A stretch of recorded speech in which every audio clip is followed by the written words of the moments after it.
Disabled ugly alien girl reunites with human warrior who saved her years ago. The lights of Harmony Point Station sparkled like stars against the dark space beyond. Dr. Kesta moved slowly through the main corridor, her twisted left leg making each step difficult. She carried her research tablet close to her chest, the way she always did when nervous. Today was different. Today, humans were visiting the station. Kesta had not seen humans in many years, not since the war ended, not since that terrible day. On her home planet, when everything changed, she pushed the memories away and focused on her work. As the station's lead xenobiologist, she had important duties. The diplomatic meeting between humans and the Galactic Council was historic. She needed to be professional, but her hands shook as she entered the main meeting hall. The room buzzed with activity. Aliens from dozens of species filled the space. Tall, elegant Velkari like herself stood in perfect groups, their smooth skin gleaming under the lights. Short, round-backed Tari rolled between tables on their many legs. The crystalline Zephyrians chimed softly as they communicated, and there, near the center of it all, stood the humans. Kesta stopped walking. Her breathing became quick and shallow. The humans looked so small compared to most other species. They wore simple dark uniforms with small flags on their shoulders. Their skin came in different shades of brown and pink. Some had hair on their faces, others had no hair on their heads at all. They looked so ordinary, so normal. But Kestar remembered what these ordinary-looking beings could do when others needed help. Dr. Kestar, a voice called behind her. Are you well? She turned to see Dr. Norvik, a Bactari scientist who worked with her. His 8 eyes looked at her with concern. I am fine, she said quietly, just thinking about the research data. Dr. Norvik's eyes moved to look at the human delegation, then back to her. Ah yes, the humans, strange creatures, so violent during the war. Yet they say they come in peace now. Kesta's jaw tightened. They are not violent. They are protective, if you say so, Dr. Norvik replied with doubt in his voice. He rolled away on his many legs. Kesta moved closer to the human group. She stayed in the shadows, watching them interact with other species. The humans smiled often. They shook hands with beings who had hands. They bowed to those who preferred that greeting. They tried to speak in different languages, even when they made mistakes. One human stood slightly apart from the others. He was tall for his species, with short dark hair and kind brown eyes. His left shoulder sat lower than his right, and he moved it stiffly. An old injury, Kestal realized. Something about his face made her heart beat faster. Something familiar. The human turned and looked directly at her. For a moment, their eyes met across the crowded room. He smiled politely and nodded, the way one stranger greets another. But he did not recognize her. Kesta's chest felt tight. Of course he did not recognize her. She was just another alien to him now. Another strange face in a galaxy full of them. She had been so young then, so small and scared and broken. Ladies, gentlemen, and honored beings, announced Station Commander Yilek, please take your seats. The formal presentations will begin shortly. The crowd moved toward the arranged tables. Kesta found herself at the scientist's table, far from the main speakers. She was grateful for the distance. It let her watch without being seen. The human delegation sat at the center table. The familiar human, she was sure now that she knew him, sat with his back straight. Despite his injured shoulder, he listened carefully as other beings spoke. He took notes on a simple paper pad, not an electronic device like everyone else used. During the first break, aliens mingled and talked. Kesta stayed in her seat, pretending to read her tablet. But she watched the humans move through the crowd. The familiar human approached a young Velkari diplomat. The Velkari looked uncomfortable, the way her people always did around other species. But the human spoke softly and patiently. Soon, the Velkari was actually smiling. Kesta knew that skill. She had seen it before. More memories came flooding back. A burning city, explosions in the distance, the smell of smoke and fear. Her own people running past her as she lay trapped under fallen stone. the pain in her legs, the certainty that she would die alone and forgotten. Then strong, gentle hands lifting her up, a voice speaking words she did not understand, but in a tone that meant safety, arms carrying her when she could not walk, a face looking down at her with determination and kindness. "I've got you," the voice had said in broken Velkari. "You're safe now." Kesta blinked away tears. She looked across the room at the human with the injured shoulder and kind eyes. Marcus Chen. That was his name, Sergeant Marcus Chen of the Human Relief Corps. He had saved her life 15 years ago. He had carried her through a war zone to the medical station. He had stayed with her until the Velkari rescue ships arrived. He had promised her that everything would be okay, and it had been okay, eventually. The doctors had saved her life, though her legs never healed properly. Her own people had sent her away to distant relatives, embarrassed by her scars and twisted limbs. But she had survived. She had learned. She had become someone important. She had become someone who helped others, just like he had helped her. The break ended and everyone returned to their seats. Kesta spent the rest of the meeting watching Marcus Chen. He looked older now, with lines around his eyes. His hair had some gray in it, but his smile was the same.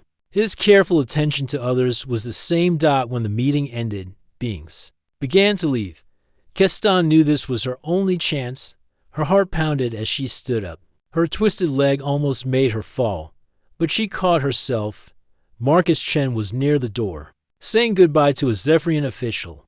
Kesta took a deep breath and walked toward him. "Excuse me," she said in careful English. "Mr. Chen." He turned to look at her. Up close, she could see the small scar on his left temple. Another were wound. "Yes," he said politely. "Can I help you?" Kesta's throat felt dry. "My name is Dr. Kesta. I believe you knew me once, long ago."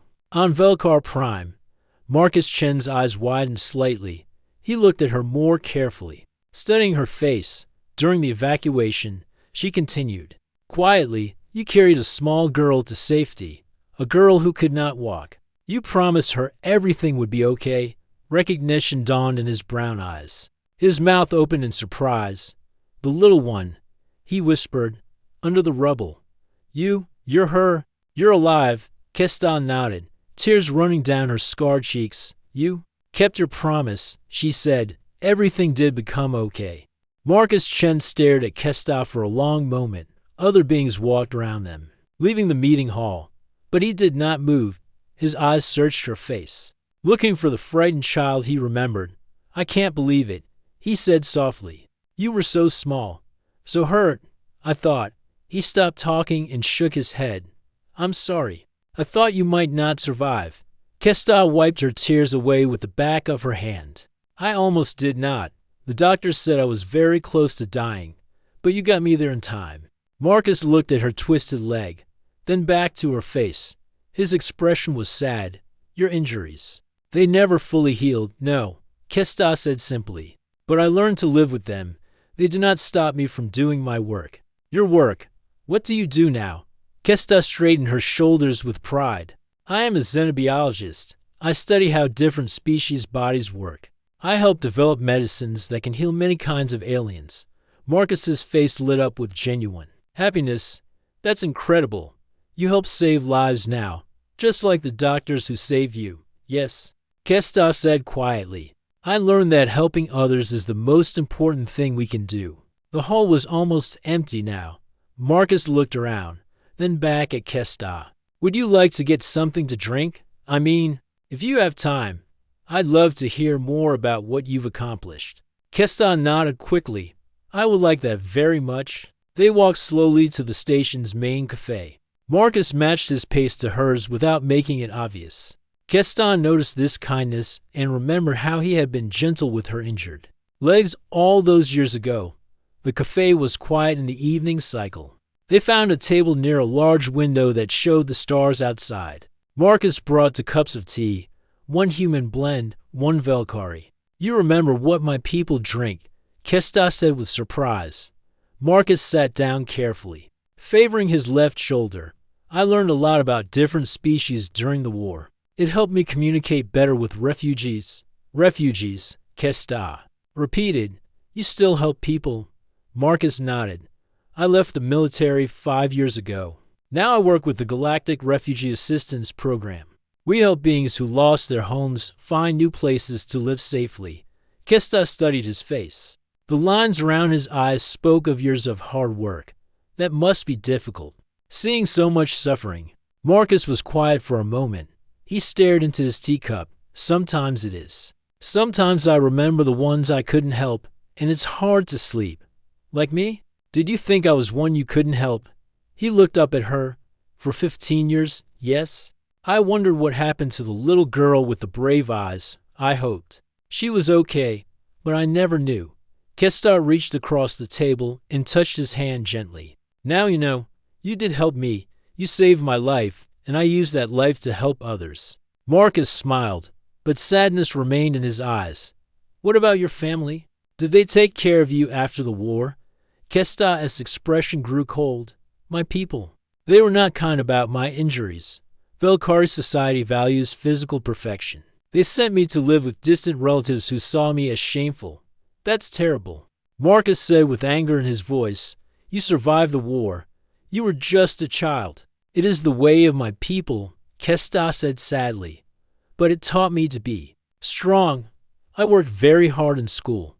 I earned scholarships to the best universities. I proved that my mind was perfect, even if my body was not. Marcus leaned forward. Your body isn't broken, Kesta. You're one of the strongest people I've ever met. Kesta felt tears coming again. No one had ever said such words to her before. What about you? She asked, changing the subject. Your shoulder, is that from the war too? Marcus touched his left shoulder unconsciously. Shrapnel from an explosion during the evacuation of Kara's station. It happened 2 months after I found you. Does it hurt? Sometimes, especially when it rains. He smiled. But like you said, old injuries don't have to stop us from doing important work. They talk for hours.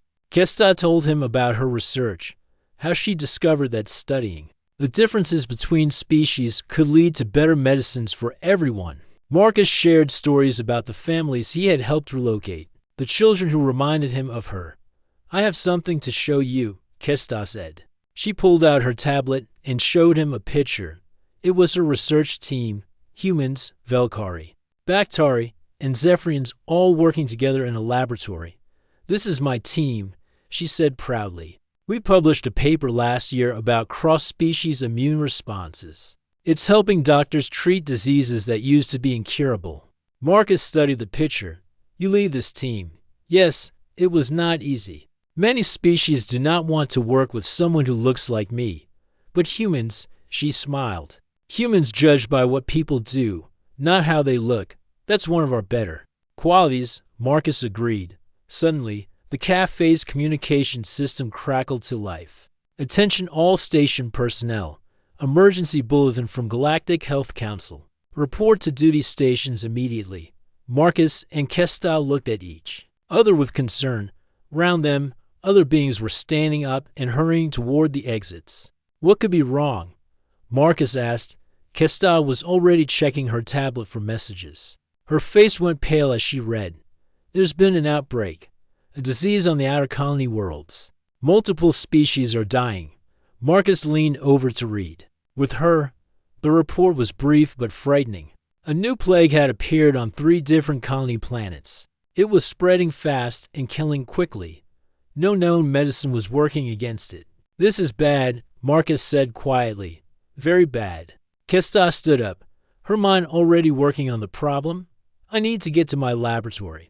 If this disease affects multiple species, my research might be relevant. Marcus stood too. What can I do to help? You should probably contact your refugee assistance program if this plague spreads. There will be many people who need to evacuate their homes. They walked together toward the laboratory section of the station. Other scientists and doctors were hurrying in the same direction. Everyone looked worried. Kesta, Marcus said as they reached her lab door. I'm glad I found you again. I'm glad you found me. She smiled at him. I'm glad too. After 15 years of wondering, I finally got to say thank you. You don't need to thank me. You would have done the same for anyone who needed help. Kestal looked at him thoughtfully. Yes, she said. I think I would. I learned that from you. As she entered her lab, Kestal felt a strange feeling in her chest. For the first time in years, she did not feel alone. Someone in this galaxy remembered her as more than just a damaged alien. Someone saw her as the person she had worked so hard to become. But first, there was work to do. People were dying, and she might be able to help them, just like Marcus had helped her all those years ago. Kestal worked through the night in her laboratory. Data streams flowed across multiple screens, showing reports from the infected colony worlds. The numbers were frightening. Thousands were already dead, and the plague was spreading faster each day. Her research team gathered around the main display table. Dr. Norvik rolled back and forth nervously on his legs. The human scientist, Dr. Sarah Kim, kept checking her communication device for updates from Earth. The Zephyrian researchers chimed softly to each other in their crystal language. The pattern makes no sense, Dr. Kim said, pointing at the data. Look at these infection rates. Velkari are dying within hours. Bactari last maybe a day. But some species seem completely immune. Kestal studied the charts carefully. Her twisted fingers moved across the tablet, pulling up genetic sequences. It's not random, she said slowly. The plague targets specific genetic markers. But which ones? Dr. Norvik's 8 eyes focused on different parts of the data.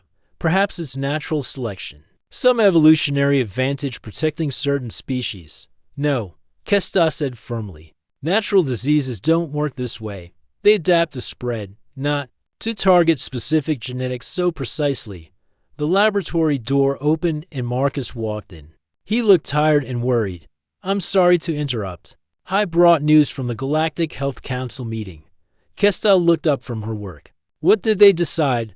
Marcus's expression was grim. They're putting all 3 colony worlds under complete quarantine. No ships in or out. They're going to let the plague burn itself out. What? Dr. Kim stood up angrily. They're just going to abandon those people? The council says it's the only way to prevent galactic pandemic, Marcus replied. They estimate 12 million beings will die, but it will save billions of others. Kestal felt cold anger growing in her chest. 12 million people, including children. I know, Marcus said quietly. It's not right, but no government is willing to risk their own population. Kestal turned back to her data, her mind racing. She pulled up genetic profiles from each affected species. Then she cross-referenced them with her own research on interspecies medicine. Wait, she whispered. Wait. The others gathered around her workstation. Kestal's fingers flew across the controls, pulling up more data. Look at this, she said, pointing to genetic sequences on the screen. The plague isn't targeting random genes. It's targeting the specific markers I've been studying for cross-species compatibility. Dr. Norvik moved closer. Your research on why some medicines work across species. Yes, for years. I've been mapping the genetic differences that make some beings able to process medications designed for other species. But these sequences, she paused, her face growing pale. Someone used my research to create this plague. The room fell silent except for the humming of computers. You're saying this is a weapon? Dr. Kim asked. Kestal nodded slowly. A bioweapon, designed to eliminate genetic diversity. But not just any diversity. Specific types that I identified in my papers. Marcus stepped closer to the screen. Who would do such a thing? Kestal's hands shook as she pulled up another file. My research was published in the Journal of Galactic Biology 2 years ago. Anyone could have read it. But creating a weapon like this would require advanced knowledge of genetic engineering and access to biological warfare facilities, she typed commands into her computer, searching through databases.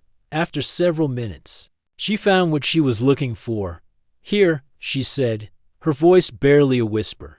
The genetic signatures match research done by the Purity Institute. Never heard of them. Dr. Kim said, but Kestal knew them well. It's a Velkari organization. They believe genetic imperfection is a disease that should be eliminated. They want to create a galaxy where only the strongest, most perfect beings survive. Marcus's eyes widened with understanding. They used your research to create a weapon that targets genetic diversity. Yes. And they're testing it on colony worlds first, where there are mixed populations of many species. Kesta's voice grew, stronger with anger. They want to see how effective it is before using it on larger populations. Dr. Norvik rolled backward in shock. But that means millions more will die once they perfect their weapon. Kesta was already working on her computer again. Not if I can stop them. My research identified the genetic markers they're targeting. I can create a cure. How? Dr. Kim asked.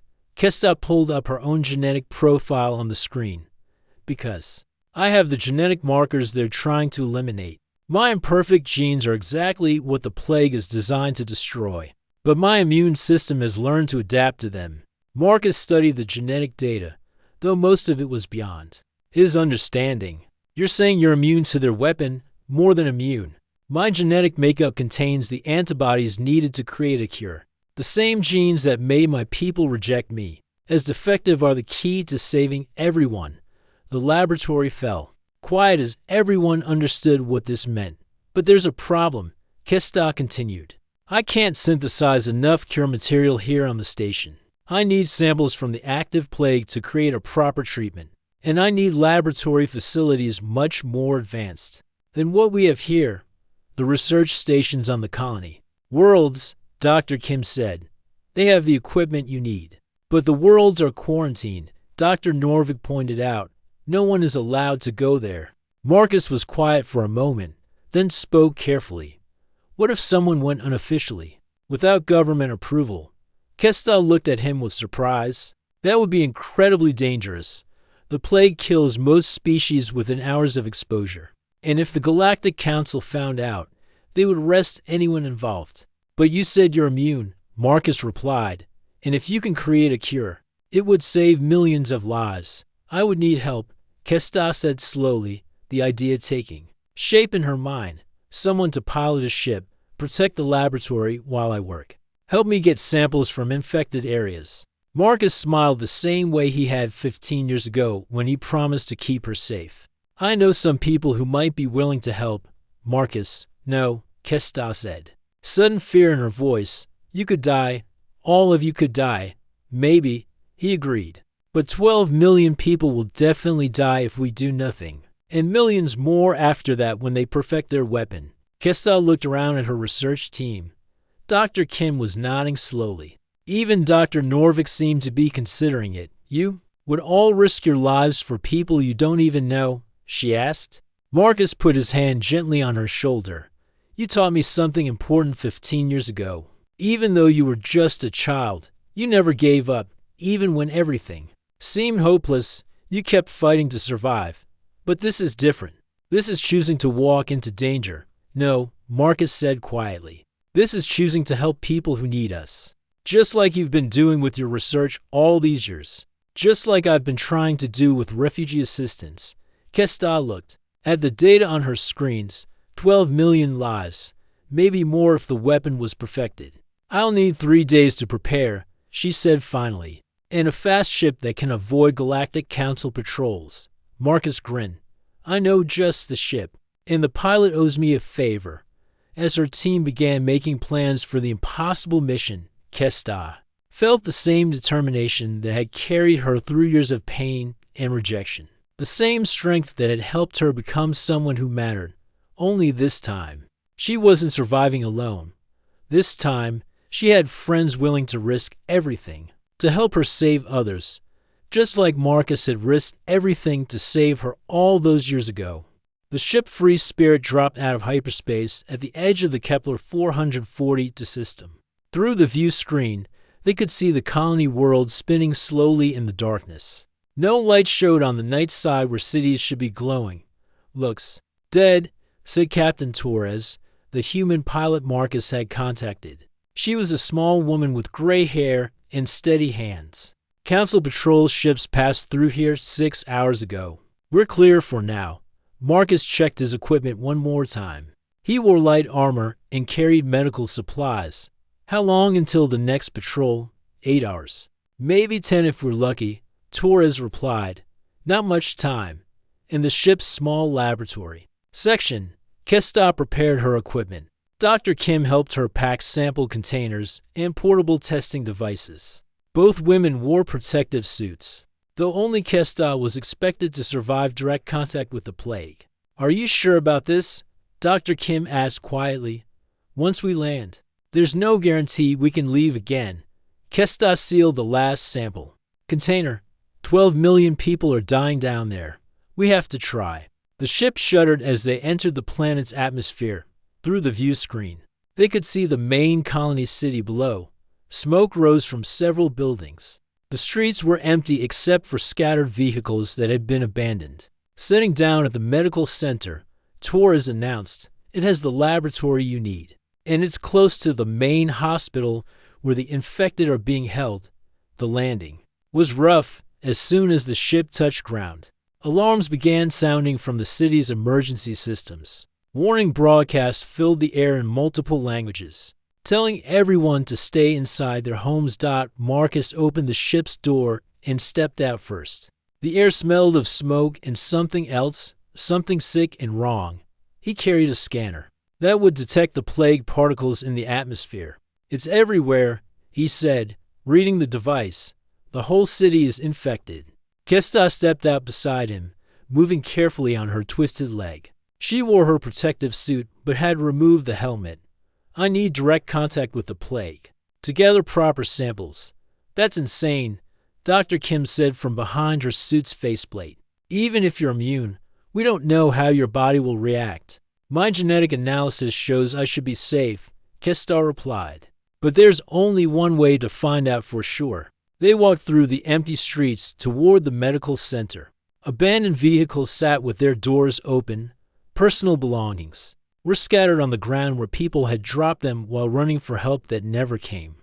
Inside the medical center, they found the first bodies. "So many," Marcus whispered, looking at the rows of beds filled with victims from different species. Velkari, Bactari, Zephyrians, and others lay still and quiet. But Kesta was looking at something else.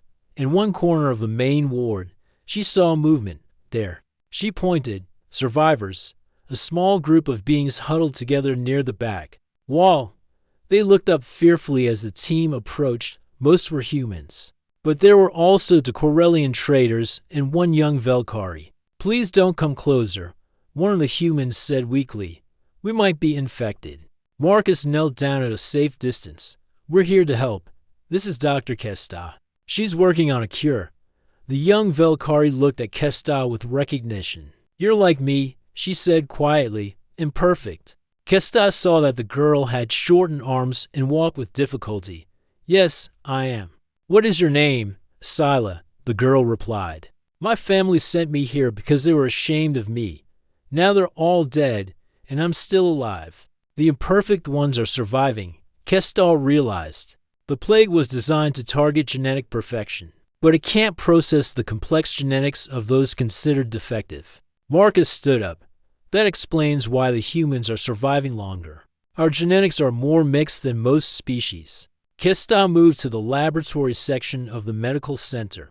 The equipment was more advanced than what she had on the station. She began setting up her analysis devices while Marcus and Dr. Kim secured the area. "Sample collection first," Kesta said, pulling on heavy gloves. "I need direct contact with the plague organisms." She walked to one of the infected bodies and carefully collected tissue samples. As the plague particles touched her skin through small holes in her gloves, she felt a strange tingling sensation. Her body's immune system was recognizing the threat and responding to it. "I can feel it working," she said with excitement. "My antibodies are activating." She rushed back to the laboratory and began processing the samples. Hours passed as she worked, testing different combinations and analyzing genetic sequences. Marcus and Dr. Kim took turns watching for patrols and checking on the survivors. "The cure is complex," Kesta explained as she worked. "The plague was designed to be almost impossible to stop, but whoever created it didn't account for genetics like mine." "How so?" Dr. Kim asked. "The weapon targets specific genetic markers that indicate perfection in most species, but my genes are a mixture of perfect and imperfect markers. My immune system has learned to protect both types. She drew blood from her own arm and processed it through the laboratory equipment. I can create antibodies that will neutralize the plague, but I need to synthesize them in large quantities. Outside, the sun was setting. Through the windows, they could see fires burning in other parts of the city. The emergency broadcast had stopped. The colony was dying. How much time do you need? Marcus asked.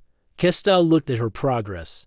The cure was working in small samples, but creating enough for the colony would take time, at least for more hours, maybe 6.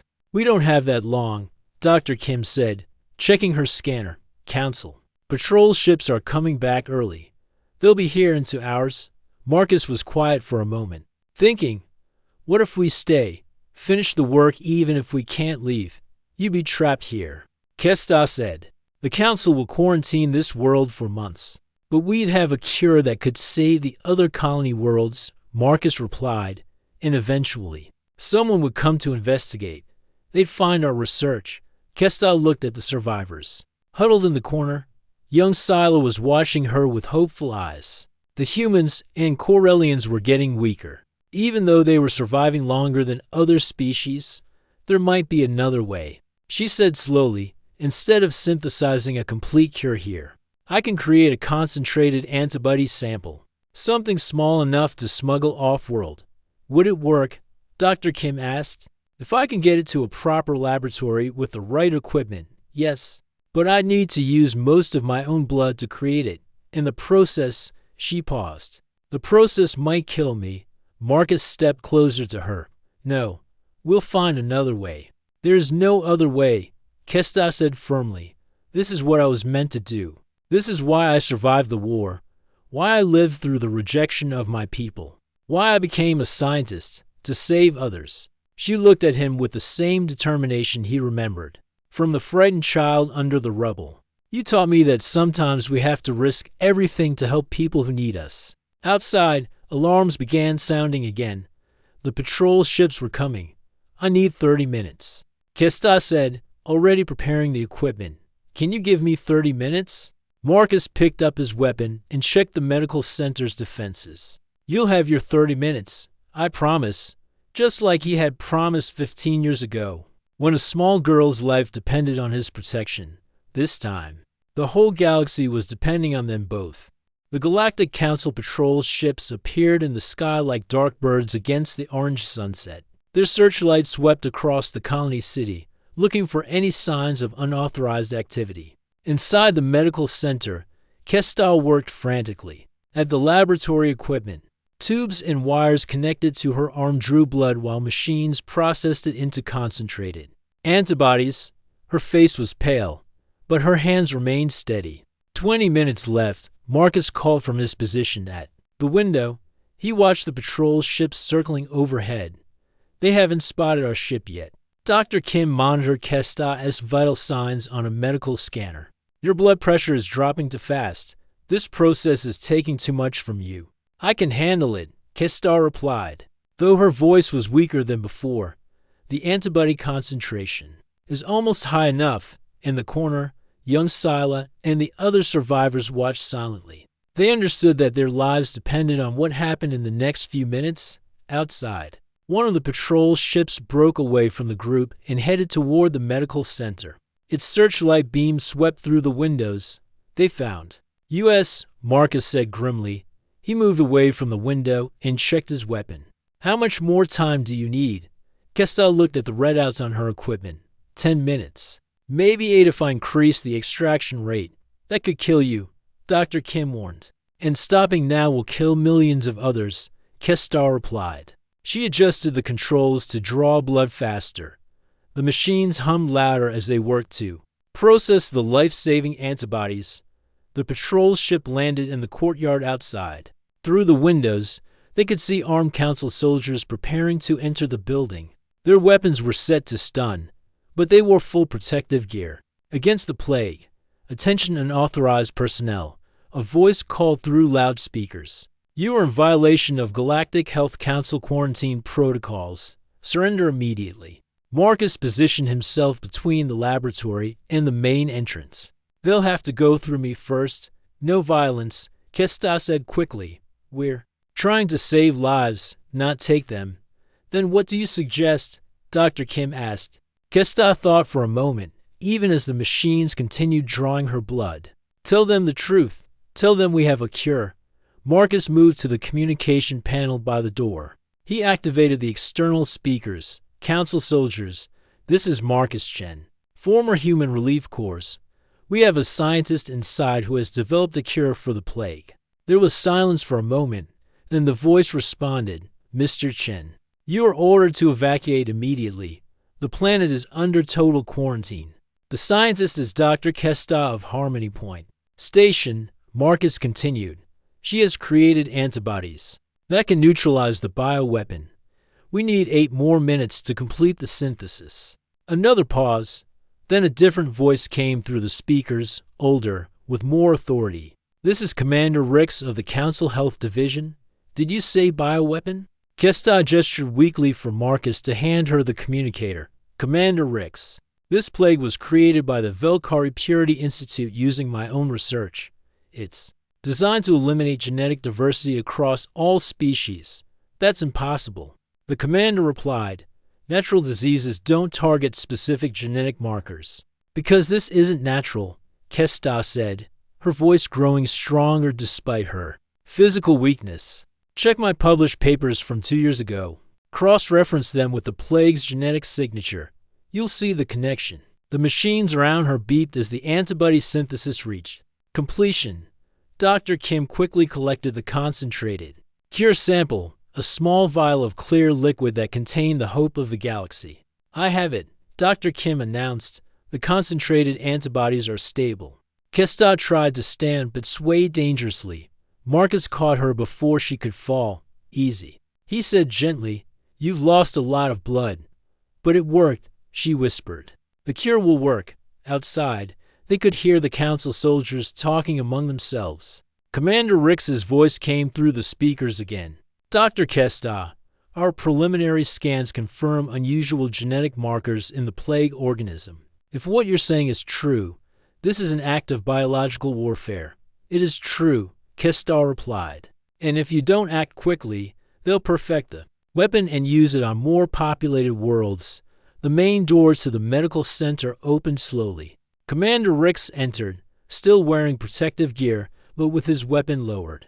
He was a tall Zephyrian with crystalline features that sparkled in the laboratory lights. Show me this cure, he said simply.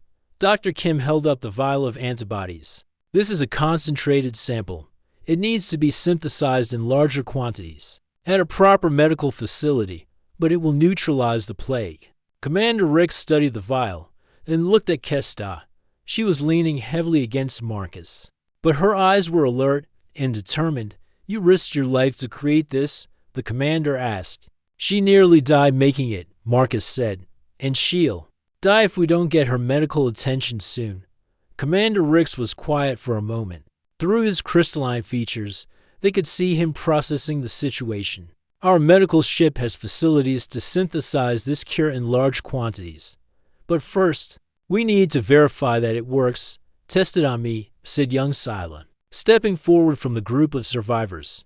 I was exposed to the plague days ago, but haven't gotten sick yet. If the cure works on someone like me, it will work on everyone. No, Kesta said weakly. Too dangerous. You risked everything to save us, Sila replied. Let me help prove that your cure works. Commander Rix nodded slowly. A controlled test under medical supervision. If the cure is effective, we can have it synthesized and distributed to all 3 colony worlds within 48 hours. He activated his communicator. Medical team to the surface immediately. Prepare for emergency blood transfusion and cure synthesis. Within minutes, the medical center filled with council medical personnel. They stabilized Kesta's condition while carefully testing her cure under laboratory conditions. The results were immediate and dramatic. The antibodies neutralized the plague organisms completely. It works, Dr. Kim announced with joy. The cure works perfectly. As Kesta received a blood transfusion, she watched through the window as council ships began landing across the colony. Medical teams rushed to treat the surviving infected, while the cure was transmitted to synthesis facilities on other worlds. You did it, Marcus said, sitting beside her recovery bed. You saved them all. Kestas smiled weakly. We did it. I could not have done this alone. Commander Rix approached them with a communication device. Dr. Kestas, I have the Galactic Council President on the line. She wants to speak with you personally. Through the device, a warm voice spoke. Dr. Kestas, on behalf of 12 million beings whose lives you saved today, thank you. Your courage and sacrifice will be remembered throughout the galaxy. I only did what anyone would do. Kestas replied. No, the president said. You did what heroes do. You risked everything to help others, even when your own people had rejected you. Later, as the medical ship carried them back to Harmony Point Station, Marcus sat with Kestas in the recovery bay. Her color was returning, and the doctors said she would make a full recovery. I have something to tell you, Marcus said. 15 years ago, when I carried you to safety, you whispered something to me in Velkari. I never understood what it meant. Kestas looked at him with curiosity. What did I say? You said Kesavar Nethri Solik. I looked it up later, but the translation didn't make sense to me then. Kestas' eyes filled with tears. It means I will remember your kindness, Marcus smiled. And you did. You spent your whole life remembering what it meant to help others. Through the ship's viewport, they could see stars scattered across the darkness like points of hope. Behind them, 3 worlds that had been dying were now healing. Ahead of them lay a galaxy where genetic diversity would be protected instead of destroyed. You kept your promise, Kestas said softly. You said everything would be okay. Marcus took her hand gently, and you kept yours. You remembered kindness, and you used it to save the galaxy. As the ship jumped to hyperspace, carrying the cure, 2 millions of waiting people. Kestas finally understood the true meaning of the promise they had made to each other. All those years ago, it wasn't just about survival. It was about using their survival to help others survive to die, and that promise would last forever.